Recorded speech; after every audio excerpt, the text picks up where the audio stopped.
Hello and welcome to today's webinar, Building a Culture of Success, brought to you by Stony Brook University and the Chronicle of Higher Education.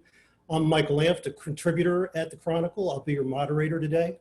At the center of American values is the notion that if you work hard and get a good education, you can achieve more than what your parents or their parents did. Finding ways to enable economic and social mobility, one of the defining hot-button issues of our time, represents a task that falls largely on higher education. And it's a task that may be even more pressing now with COVID and the hurdles that come with online learning. And yet, reaching and retaining students from lower income backgrounds remains a daunting challenge for colleges and universities. Studies show that lower income students are much less likely to graduate than more advantaged students. According to figures from the National Center on Education Statistics, only 14% of students of low socioeconomic status receive a degree within 8 years, compared to 29% of middle-income students. That's less than half. Students eligible for Pell Grants earn degrees at a rate that is 10 percentage points less than other students at public colleges and 15 percentage points less than those at private institutions. Colleges have not shied away from the challenges posed by lower income students, but effective answers haven't come easy. One institution that can demonstrate some proven methods for improving the lot of low income students, as well as tick off some impressive metrics, is Stony Brook, a public university on Long Island that is part of the State University of New York system. Stony Brook has long been committed to building a culture that actively helps those students succeed. With nearly 27,000 students, 2/3 of whom are undergrads, the university is a center of academic excellence, one that can boast that 95% of its recent bachelor's recipients are either employed or enrolled in graduate or professional school. Stony Brook is also an internationally recognized research institution and a member of the Association of American Universities, which is comprised of the top 65 research universities in North America. In a mere 6 decades of existence, Stony Brook has climbed the ranks of the US News and World Report rankings, where it now sits among the top 40 public universities nationally. At Stony Brook, social mobility for students is seen as something that is far from preordained. It's something the institution works hard to achieve.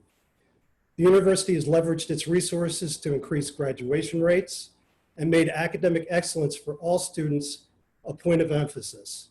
It has used predictive analytics and data to provide an improved student success model. As a result, at least partly, Stony Brook's 4-year graduation rate has improved by 18 percentage points over the last 7 years. At the same time, it is ranked highly in the much-cited Stanford report on intergenerational mobility.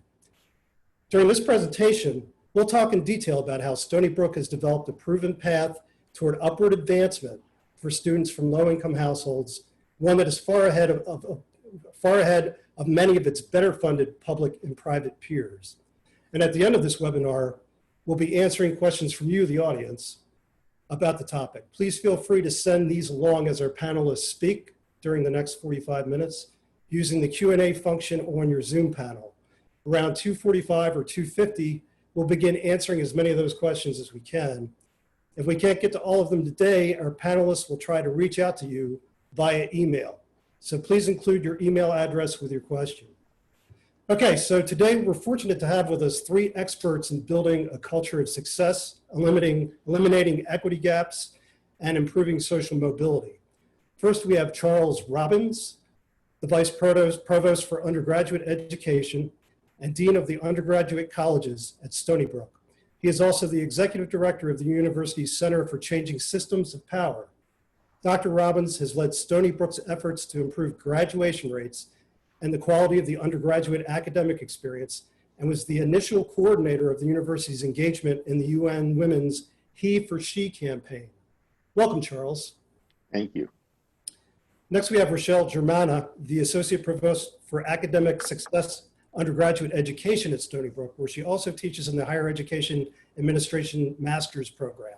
Dr. Germana leads a variety of divisional and university efforts around student success, including strategy and initiatives to support student transition, retention, and graduation. Welcome. Thank you, Michael. And finally, rounding out our Stony Brook trifecta is Braden J. Hosh, the Associate Vice President for Institutional Research, Planning, and Effectiveness. Dr. Hosh leads all aspects of institutional research, helps shape policy and planning, and oversees institutional effectiveness efforts at the university. As a researcher, Dr. Hosh has published on such topics as the impact of big data on decision-making in higher education and the impact of motivation on student learning outcome assessment. Thanks to all of you for being here. Maybe we can start by talking about the Stanford report, what it is, why it's important, and where exactly Stony Brook is positioned in it. What can you tell us? So Michael, that's a data question, so I'll take it.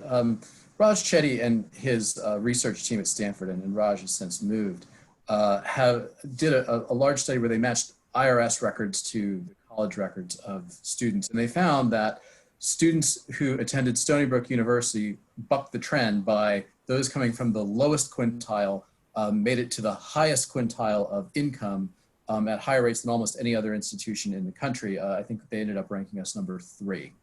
And we're very proud of that. It's kind of part of the DNA of Stony Brook University.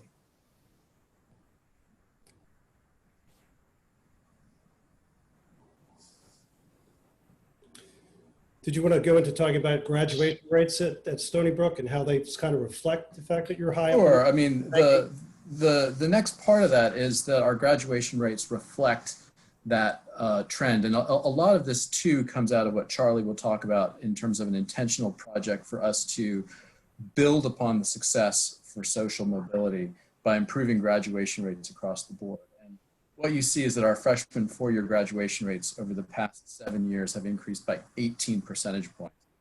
That's hot off the press, by the way. I think that some of the promo materials said 17 points in 6 years. Well, the most recent number is 18 points in 7 years.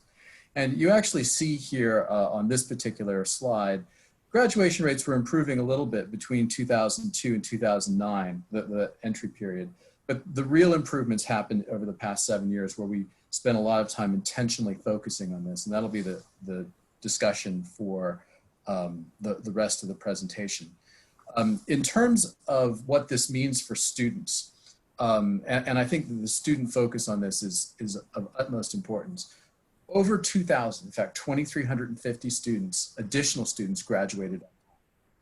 That's approaching an entire freshman class for this period of time for us. And the economic benefit to them is tremendous. It's $165 million, where you see there are $32 million saved in tuition and fees. And I'll actually tell you that my chief financial officer tells me that's $32 million that we didn't get. But more importantly, it's $32 million that they didn't pay. And $133 million of additional earning opportunity, because somewhere in their lifetime, they now have the opportunity to work an additional year. And so that's a tremendous benefit for the investment that we put in. Now, all that accrues to the students. This won't save you money as an institution going forward, but since the work that we're doing is so mission driven, this is where it's at, and it's a big time. Additionally, we have managed to close equity gaps, or at least most of them. The one that you see here is gender, and we'll spend some more time talking about some of our efforts on that. Where you see on the 4-year rate on the left in the black bars, the gap between men and women is 11 percentage points, with women graduating at a 70% rate compared to men at 59%. And there is a national gap here, but it's a little bit larger at Stony Brook. But you see that among students who identify as Black or African American, Hispanic or Latinx or white, that gap is just 6 percentage points at the 4-year rate. And among Pell recipients and non-Pell recipients, the gap is completely closed. When you get to the 6-year rate, you see the gap narrow a little bit for men and women. But in fact, African American students and Hispanic or Latinx students are graduating at higher rates than our white students. Now, I say higher, they're about the same, but in some years they actually are even a couple points higher than that.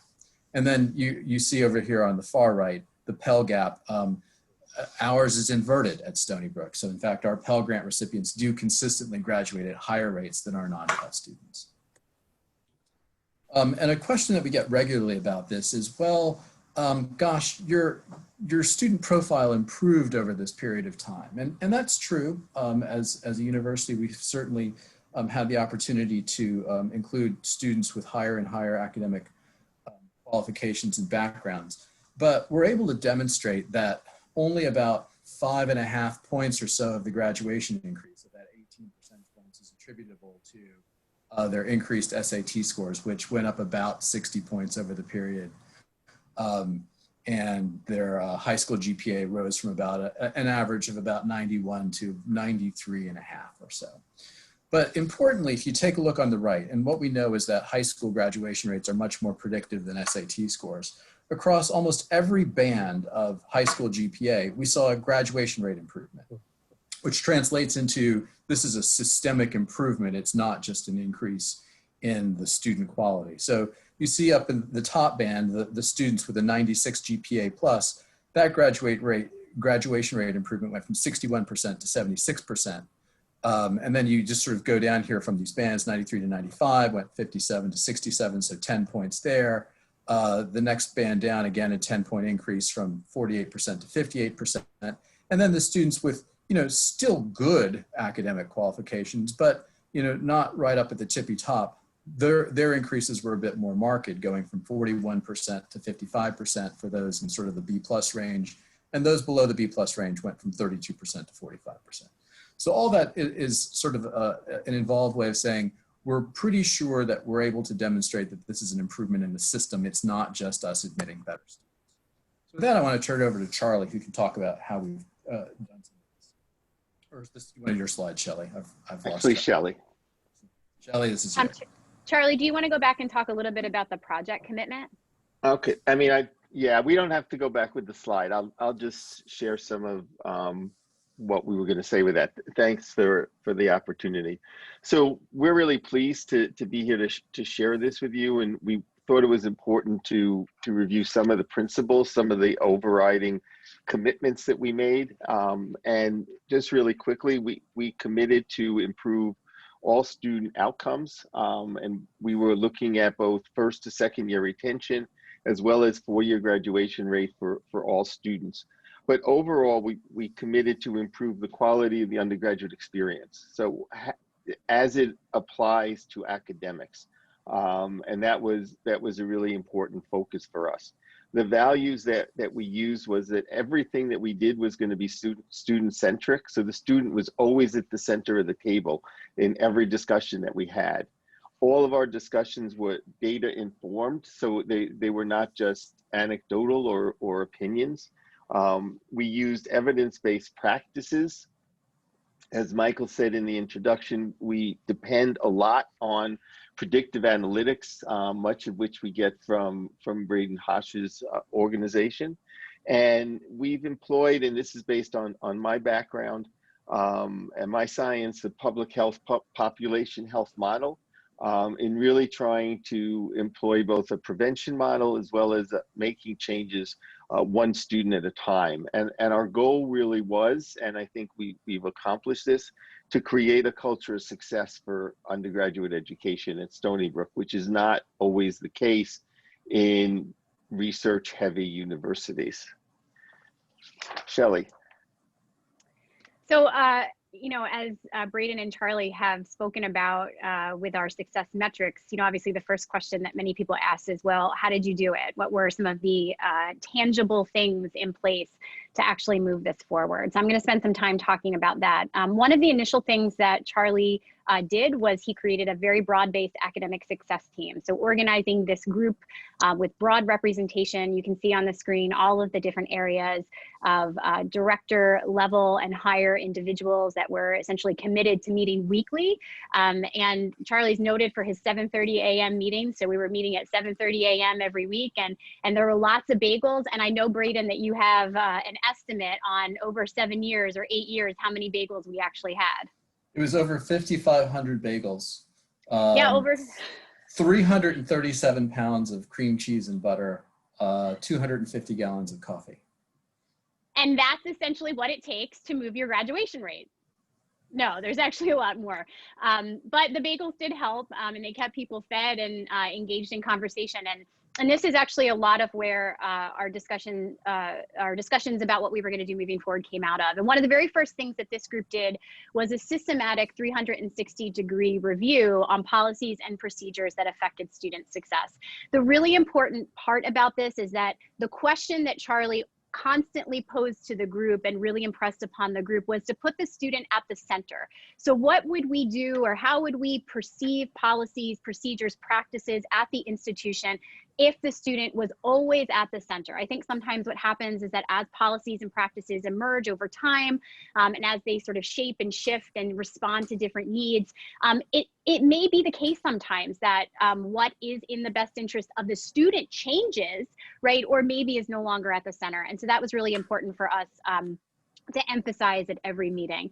The other piece of the academic success team is that it really created a different kind of understanding and dynamic at the institution, that we were creating a culture of success in every aspect of university life. And that's why when you look at the broad representation, these folks were charged with really trying to understand success, understand the way in which their areas interface with student success, and in every area create that kind of culture. So really promoting success in the student's own way of thinking through different ways that we engaged with the student. So, you know, Charlie began speaking with every student, welcoming them at orientation. So, you know, all 5,000 students at orientation in various smaller groups heard from Charlie talking about success and graduation and looking ahead at that. So really promoting success in the student's own way of thinking, as well as with the university community.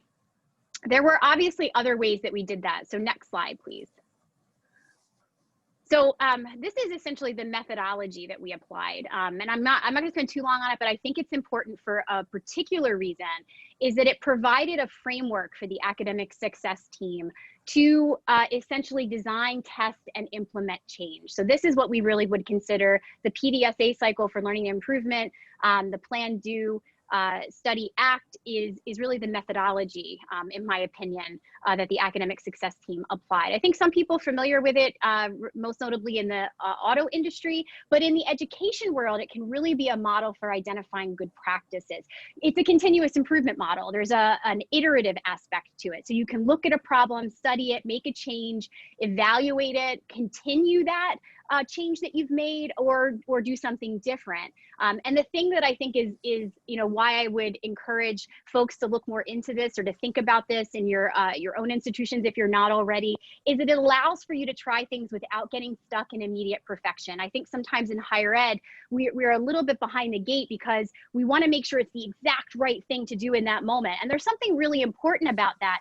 But it's also important sometimes to take immediate action. And the reiterative aspects of this allow for immediate action while still creating an assessment process and a change and improvement process that allows for good practices, essentially. Next slide, please. So we did use a combination of strategies. So academic success team, as I mentioned, applying the PDSA improvement cycle. And here is essentially the different kinds of approaches that we came to through this process. I've already talked about the academic success team, so I'm not going to spend too much time on that. And some of them I might fly through more than others, but I'm happy to answer questions at the end. I think the most important thing to impress upon people is that for us, it wasn't just one way. There was no silver bullet, but it also was intentional and strategic. So there were different aspects that we knew if we were going to move the dial along in the way that we wanted to, we were really going to have to look at all of these different areas together. So one of the things that we were able to create that was really transformative for the campus was the Academic Success and Tutoring Center. It was a robust, centralized center with course-based and skills-based tutoring, peer academic success coaches, and supplemental instruction. We didn't have that before. It was right on the center of the academic mall. It actually has a beautiful new home in our newly designed union. By the third week, appointments are full. And so one of the things we've actually struggled with, it became so popular that meeting demand has been really difficult. But recently we've also been able to partner with a STAR New York program, which is in part supported by the State University of New York for online tutoring services. And so we're always looking at how we can increase tutoring because it's been such a success for us, and the success coaches have been such a success for us. Another aspect that I mentioned a little bit around academic success team was policy reform. So when we were putting the student at the center of all of these discussions, several things came up. We looked at our class retake policy and whether we wanted to tighten that policy, which we did. We looked at the changes to the academic warning system. How were we moving students through an academic warning process? What were the GPA requirements for that? What did that look like? Was it too loose or was it too tight, right? Did it not give students enough flexibility? And how are we responding to students that ended up on levels of academic warning? Registration expectations, I think, was huge. Believe it or not, and I don't know if this is true at some of your institutions, we have an appointment system where a student has an appointment time and they can register, but they don't necessarily have to register during that appointment time. They actually have, they can register up until the first day of classes if they choose. Changing that level of expectation for us around when registration should happen and encouraging students to get enrolled during their appointment period was really instrumental in reducing the number of non-enrolled students that we had and getting students into the courses that they actually needed at that time. So that was a really big piece. Also, changing the expectation around the number of credits that they should take and the way that we communicated and got students into those credits.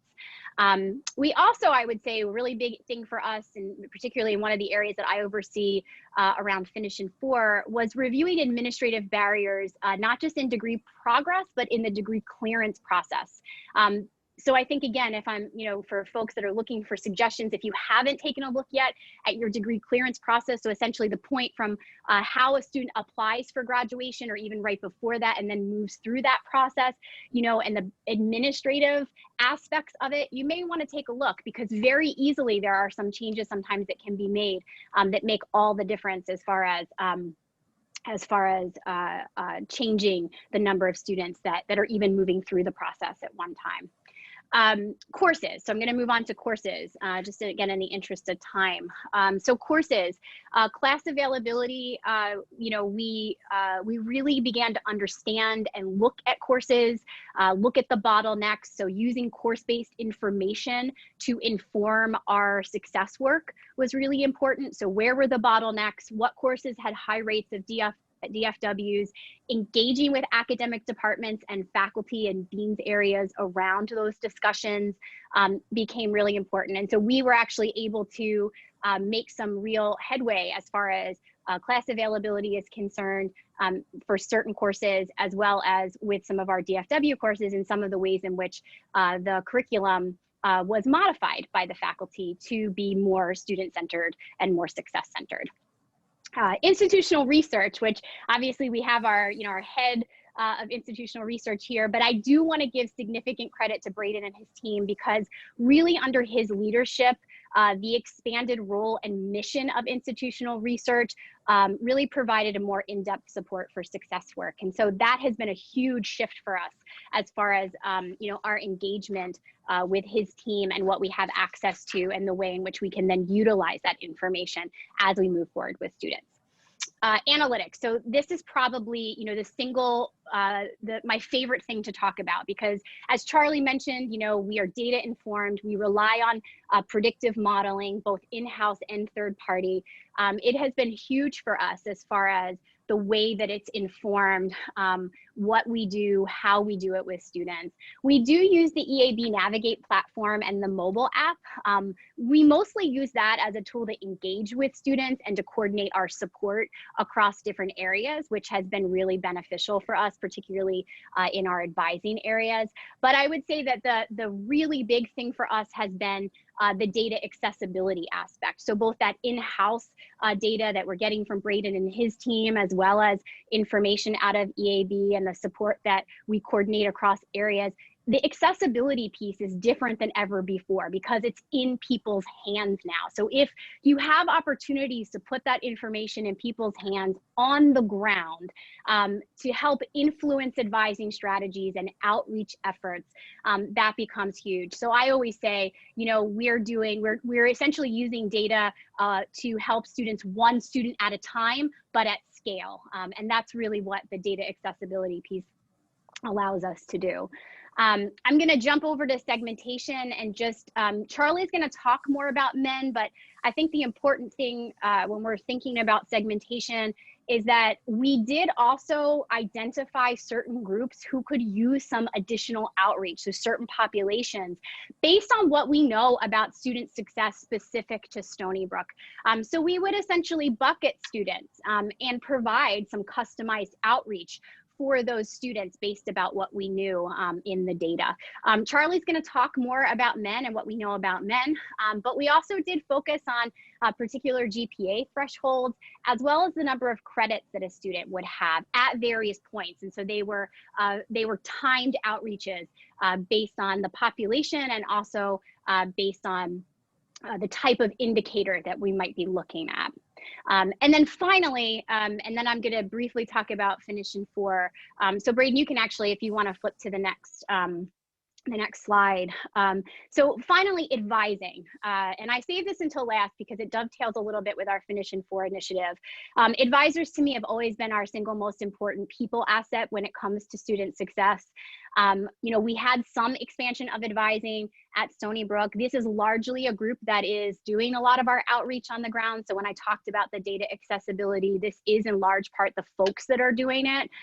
So we had some expansion, including dedicated retention specialists that have been focusing on the 3rd and the 4th year, actually now moving into the 2nd year a little bit more. So we have class advisors, these retention specialists that follow a class-based cohort through until graduation. They deliver class-based messaging, individualized degree progress reviews. They do course correction, right? So they're helping students correct their schedules ahead of when ad drop, you know, when the ad drop period ends, talking with them about how to make up credits. I actually call them, I'm going to give credit to one of the Finish in 4 advisors who refer to themselves as a living early alert system, which I love. I think it's a great analogy actually about the work that they do. So that they are this living early alert system. And one of the alerts that they obviously take very seriously and look at is students with financial barriers. And so we were able to put into place a mini grant program through Finish in 4 to respond to students who are facing financial challenges that are preventing their degree progress. So this mini grant program, we've had a 98% success rate. It has been instrumental in helping students cross the finish line. Sometimes it is actually a very minimal amount that we found. It could be as little as $300 or $500 that is actually a lot of money to a student who needs to clear a bill, a balance, or pay for books that might actually make the difference in that student not enrolling for a particular course, waiting too long to take the course because they don't have the funds at that moment, clearing a hold that might be on their account, or really, or taking an intercession class, right? A lot of what we did was provide support for students who couldn't afford intercession classes to be able to make up credits if they had struggled or if they were behind in credits previously. So this program has been really instrumental for us. So with that, I'm gonna turn it back over to Charlie, who's gonna talk about more in depth about our graduation rates by gender. And as I mentioned, this is a group actually that we have segmented out, that we have been giving particular attention to as part of our success efforts. Just going to respond to two of the questions that were asked. Just one of them had to do with what DFW means, and it really is the classes in which students, a high rate of students, receive grades of D, F, or W, or withdraw. I thought it was the Dallas-Fort Worth Airport at first, but it really is the DFW grades. And the other question was if the quality of bagels on Long Island are the reason that the success team is working. I'm not sure about that, but it really makes a difference, and is one of the things we've struggled with as we've gone to virtual meetings, and so I can't bribe people with bagels, and so that has created an issue for us. So I'm going to speak very briefly about a very large initiative that we undertook around gender and trying to improve the on-time completion rate for those students who identify as male. And I think it's important to talk about this, one, because I think this is a national issue, and Braden and I have been representing Stony Brook in an APLU project that's joining with a number of other universities to really look at this. It's actually an international problem. There was recently an article about Great Britain and the lack of young men from working class backgrounds that are actually making it to higher education. But the other thing that I think is important about this is that you can do this in-depth work with any group of students. So using the data, using the analytics, we realized that we were not going to achieve our graduation targets if we didn't get more men to graduate. So we put together a subcommittee of the success team to really look at male completion. But you can do that with any population that you realize is having difficulty. So when we started looking at this, there was a 17 percentage point gap between men and women who started at the same time, who came in with basically the same credentials, but their ability to finish on time was really interrupted. And we've been able to now move that down to 10%, which is still too high, but realize that are really proud of the progress that we've made. One of the things that we did was we set out almost to do a qualitative study and to really understand what are the issues that impact and prevent young men from graduating. So we conducted focus groups out of the male completion team. We focus groups with almost 200 young men. Some of them were wildly successful. Some were hanging on by the tips of their fingertips. But we wanted to understand from them what were the issues that they interfaced with that made it difficult for them to be successful, or the ones who were successful, why were they successful? What was different? So we started to look at just the issue of masculinity, some of the issues that people refer to as toxic masculinity, and how they interface with higher education. Because many of the things that we teach young men in terms of how to act don't fit well with what we teach students in how to act in higher education. And so there's a direct conflict right off the bat. Some of it is developmental. We know that boys develop at a slower rate than girls do, starting at a very young age. So our young male students, there are some frontal lobe developmental issues that are very real there, and that we need to think about. A lack of focus and really focus on the schoolwork itself, but also focus in terms of their future and what they're going to do. And many of them, even though they have the grades because they perform on standardized tests, they come in with less adequate academic preparation. They don't know how to study. They don't know how to particularly study in groups and do the things that are necessary to be successful.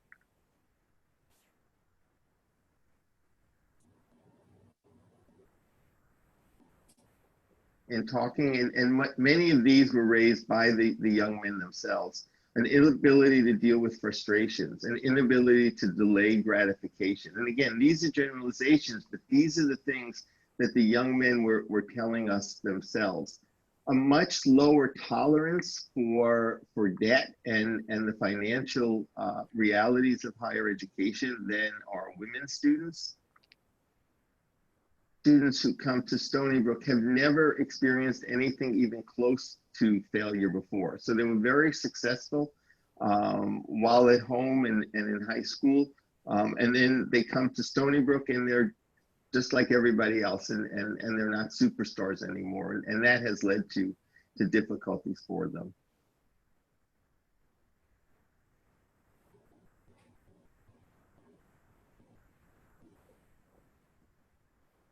Is we asked about, and you know, they are more or less significant, but I think worth talking about.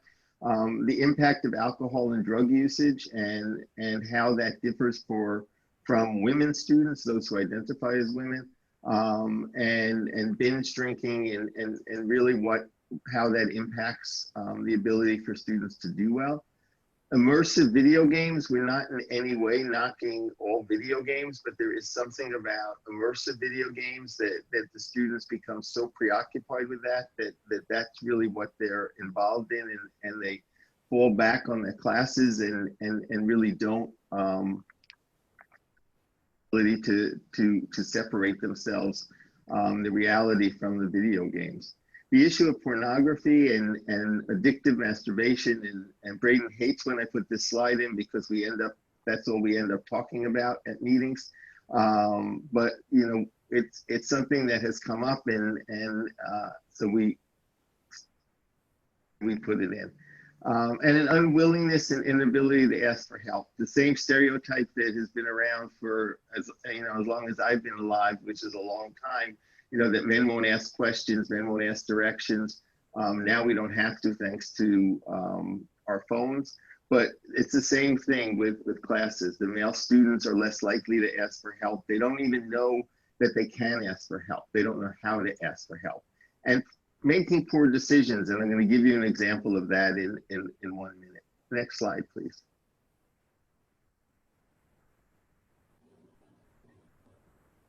Slides that I think is most critical in all of this, and I would ask every single young man that I would see, and I would do this.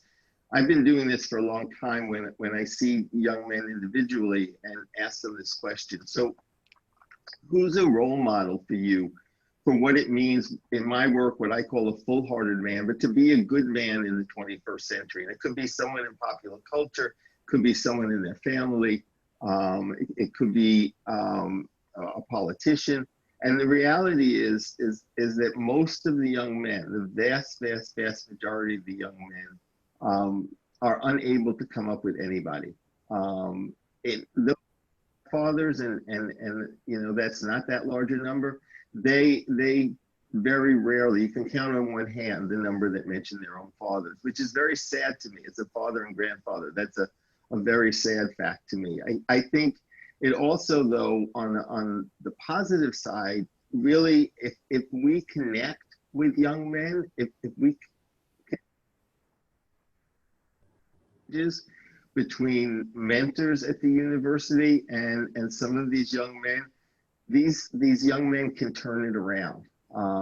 They're hungry for this. They're hungry to talk. They're hungry to connect. And they really will, if we give them the opportunity to. So I think this is critical, specifically to the issue of working with males. And then the last slide around this.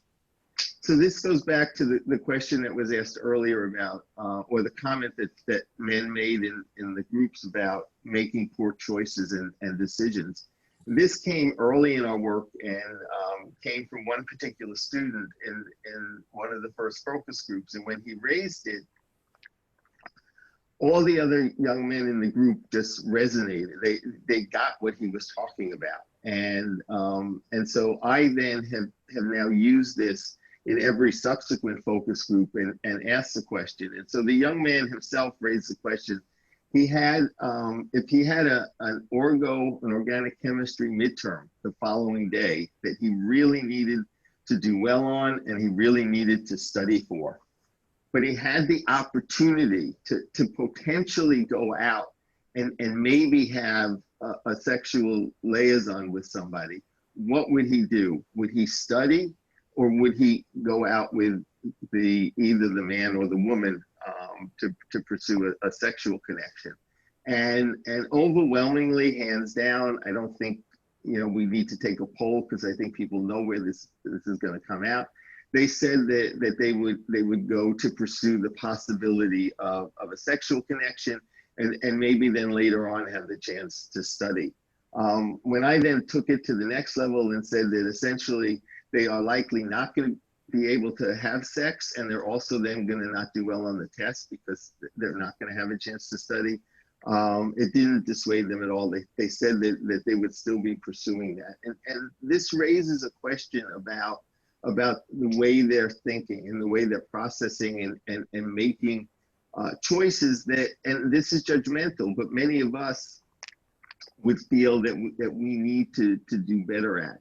And so again, it's just symbolic of other choices, but it just is something that the students really understood what we were talking about. And those pictures were taken before we needed to be socially distanced and with masks. So it happened before that. I'm going to take the last couple of minutes to sort of take a deep breath and wrap up a little bit. This very busy slide, which I don't think we expect you to read, is an example of some of the data that we push out to a variety of constituencies. And this is just some of the graduation rate data. We also have graduation rates on transfer students.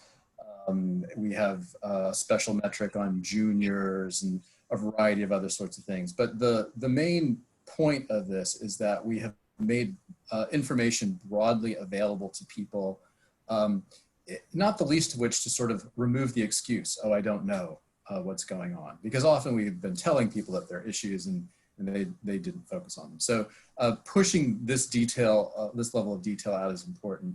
And it also, I think, and this is to respond to something that was in the Q&A, as we would work on segmentation of populations, as often as not, we typically would rely more upon behavioral characteristics, such as earning a lower GPA or not being on track on credits, that would allow us to then get at male students or get at other populations that we want. So we didn't really target based on who you were, but rather on what you did.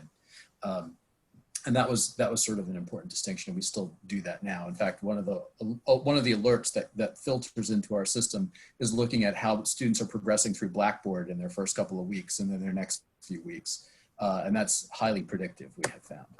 So let me just sort of wrap up and then we'll spend some time with some questions. Over the course of the past 7 years, we've been able to realize a tremendous increase in the graduation rate at the four-year level, 18 percentage points. We have kept the equity gaps closed, narrowed them in some other instances like the gender issue where Charlie was talking about. And it's resulted in a tremendous benefit to students, $165 million in economics, and plus just being able to get out of college in 4 years rather than 5 or 6. To get there, we described this as a full court press. We really threw in everything. We had a senior leadership commitment from the president at the time to improve things. And we actually exceeded what he charged us to do. But when he charged us to do it, we thought it was impossible at the time, but we really rolled up our sleeves. And it really also, I think, encouraged us to try virtually everything. And then in terms of investment, it was modest. I certainly am aware of institutions that have invested millions of dollars. Our investment was sort of at the hundreds of thousands of dollars level. And our university operation is about $1 billion operation, not including the healthcare mission. So it's a relatively modest investment. It paid for some advisors, it paid for a number of initiatives, it paid for the mini grants, but it wasn't a multi-million-dollar investment over many, many years. Certainly we advocate for that all the time, but in a constrained resource environment, it's sometimes hard to get that. And so then we use that to implement whatever initiative we could identify. And that group that met every Wednesday morning at 7:30 a.m. to 9 a.m. to remove the excuses of conflicts is largely responsible for identifying what the issues were and coming up with targeted solutions issue by issue by issue over the course of multiple years. And cumulatively, it's had a tremendous effect. And so what did we learn? Sustained effort was key. Without the multi-year commitment from the provost, and our provost did periodically come visit us at those meetings, and without sustained support from the president, both financial and in terms of moral leadership in the bully pulpit, I think it would have been challenging. We learned that there were no magic bullets. There was not a single one thing that we were able to do that resulted in the improvements. It really was the combination of everything we did. What we have found with this particular story is that it's a little bit harder to sell. Telling the story of 1,001 initiatives is a much different story than saying analytics will save you and set you free. Because I'm pretty sure analytics won't save you and set you free. You've got to do all of the other things that come along with it. Certainly what we had was important, but I wouldn't put analytics at the center. It was a piece along with everything else, including the people. And that goes to that last bullet. It was really a high-tech and a high-touch approach where we made sure that information got to people on the ground so that they could act. And with that collective and cumulative set of actions, we were able to really realize success and transform Stony Brook in a way that is focused on success and has leadership talking about it in a way that certainly was not the case, I think, 10 or 12 years ago. So with that, I think I want to wrap things up and open things up to answer your questions. Great. Well, thanks to the three of you for all that. That's a nice comprehensive view of, and in very few words relatively to all that you're doing. I wanted to follow up myself with a couple questions before we get to the audience questions.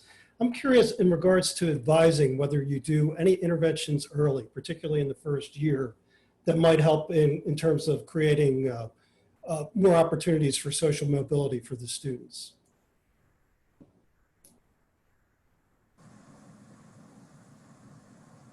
Charlie, are you talking? We can't hear you, Charlie.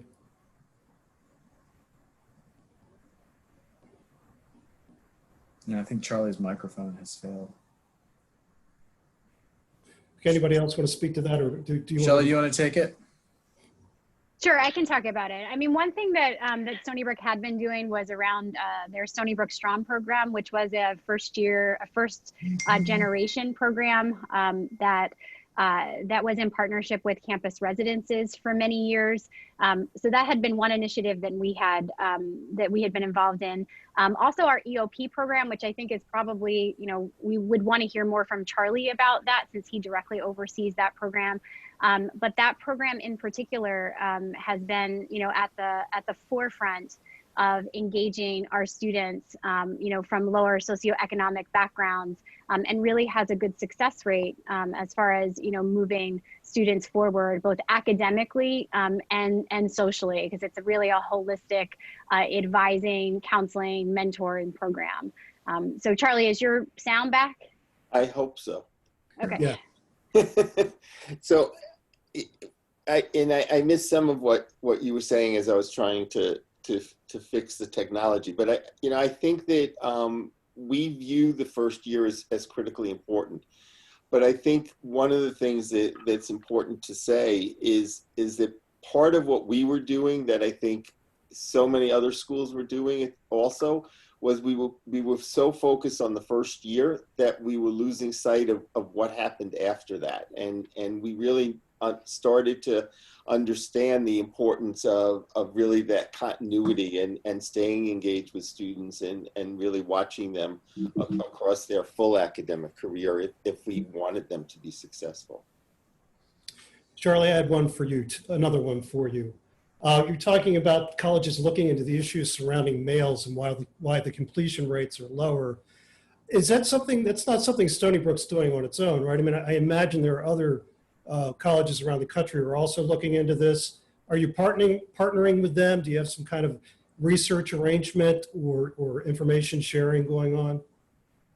So it's something that a number of schools have been looking at, but very individually. And I think that in terms of our participants today, I think if you take a look at your numbers, you're going to be surprised when you see that you too have a gap, because it is something that exists pretty widely. We are working, particularly Braden and I are working with the University of South Florida, with the University of Maryland, Baltimore County, and the University of Vermont in an initiative now trying to put together a white paper and really look at this issue and learn from each other's experiences. The University of Missouri has also been a part of that, and we've gone to those schools and spoken, and they've used our material to try to get a handle on it. So we've been trying to partner with as many schools as possible. There's a real political issue here too at play, where many schools find it difficult to start talking about putting a program in to help males, because males do have privilege, and so we have to understand that context and then move forward from there. Okay, great. Let's move to the audience questions now. And the first one's one I think we could have all expected. It's, can you talk about the shifting dynamic of what you're doing due to COVID? So I'll start that and then ask Shelley to jump in also. So, you know, COVID has had an incredibly negative impact on our community, as it has on all of yours also. And, you know, the faculty, the staff, it has been really difficult. And because we also do have such a high percentage of Pell eligible students, they have disproportionately been negatively impacted by this. So we've had to really work to ensure that the digital divide doesn't leave these students behind. So we've worked to make laptops available to students to use for the semester, to use for 2 semesters, but as long as they're needing to work remotely. We've made funds available for them to get reliable internet access at their homes. It is, you know, we've tried to really understand what the impacts are and how we can go about addressing it. But the overarching issue is just around the engagement of students, and how do we keep them engaged? How do we keep them focused? For some students, they're thriving in the online environment, but there are many students who are not, and many of the students that we need to focus on, and we would normally focus on in our success work, are the hardest ones to try to connect with and get involved. And so through the success team, through the mail completion team, we've been almost doubling down our efforts in terms of outreach and communication. Maybe even we're hearing from some a little bit too much. They're getting a little sick of hearing from us, but to try to keep them involved. Anybody else want to chime in there? I'll just mention, just along the lines of advising strategies, and I think that was for us one of the things that really needed to change, was what we were looking at. So what we've looked at in the past, you know, maybe a little bit may not necessarily translate into this environment in the same way. And I'll just give you, you know, one example was that, you know, we often looked at Blackboard logins as part of some modeling that Braden's team was doing for first year students, but not necessarily for, you know, our continuing students. And so we actually have just recently run an academic engagement progress report, an early progress report, so before week 3, where we were asking faculty not about grades, which is more, you know, or where a student measures in terms of their performance in class, which is usually how you're seeing progress reports, but actually about whether they were participating in their online courses. So this was for exclusively online learners, that we really wanted to take a look at, you know, were they struggling? What was the faculty sense of their participation? So in some ways,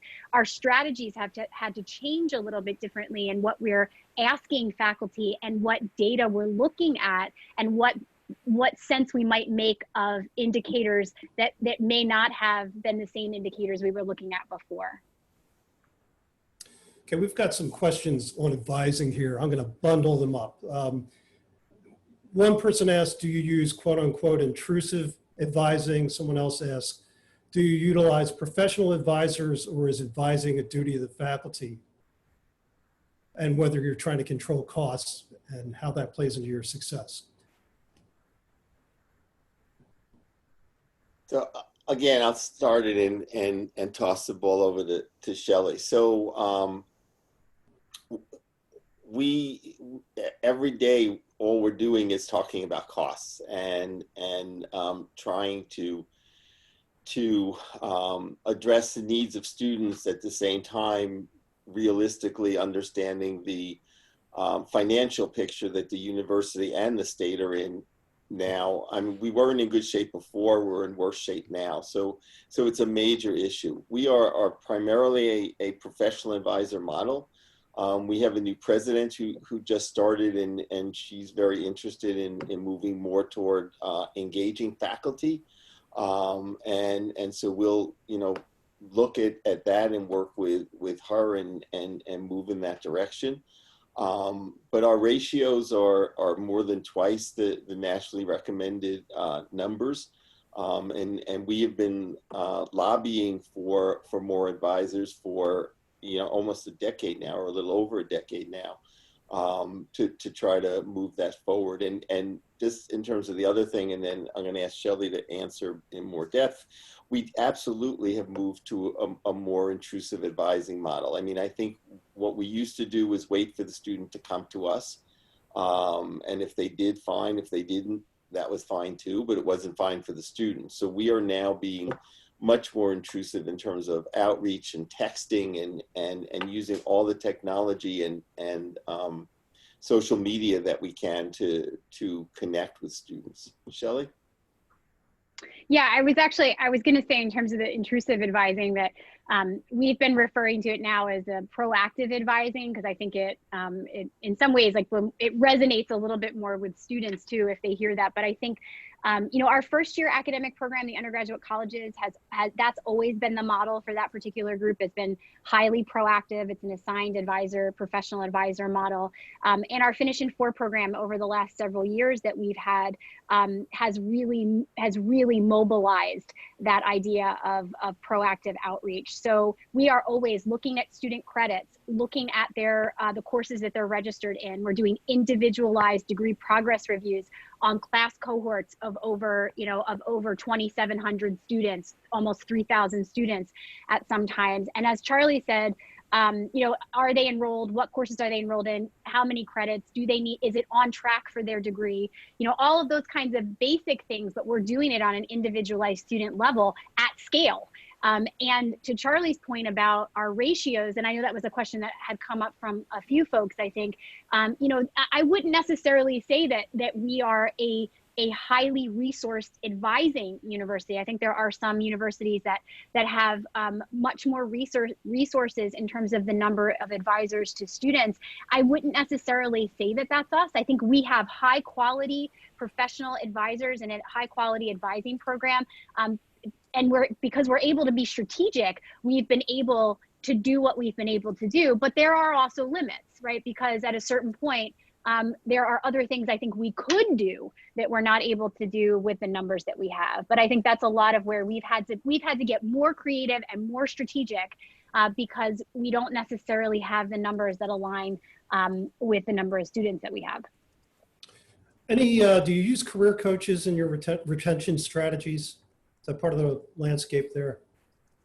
So we have a career center that handles kind of the career mentoring and work, that sort of area of work, but we partner with them very closely. So our retention specialists are not specific, they're not involved in doing any of career coaching or career work, but our partnership with the career center, particularly for students interested in internships and research early on, but particularly for our juniors and our seniors, we've had some really good programmatic initiatives with that group. So that's another piece too, is that even if your program, if you're kind of setting up an initiative or a retention program, if it can't be a one-stop, for students, really creating some deep and robust collaborations with the other areas so that you can mutually support the interests of students. How were you able to raise the funds to invest in this initiative? Are these internal funds? Did you have to go outside? Where did they come from? So it was a combination of funding from our president at the time. It was 2 presidents ago now, who gave us some seed money to move forward. There was also a competitive grant that we went for within the SUNY system, the State University of New York system. And that really has been the money that has allowed us to do this and to continue to move forward with the support of the Provost's office also. Okay, one last question before we go, as we're running out of time here, unfortunately. How well do you think your strategies can work for much smaller schools when predictive analytics and big data just aren't feasible? Let me take that. A lot of what we started with, and I started at the university in 2013, we didn't have predictive analytics in place. We started with what I would call basic institutional research, where we took a look at every basic variable you can look at. How many credits somebody's completed, what their GPA is, where they went to high school.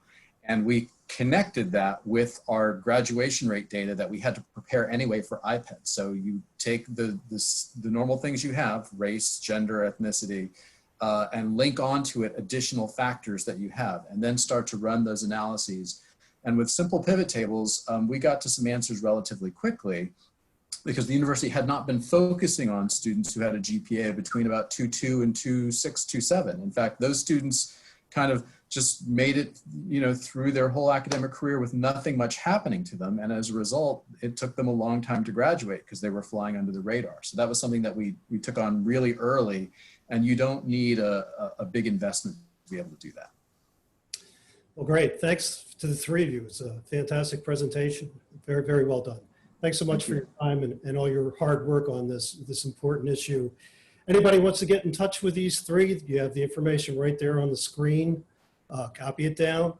And thanks so much for taking the time with us today. Enjoy the rest of your afternoon. Thank you.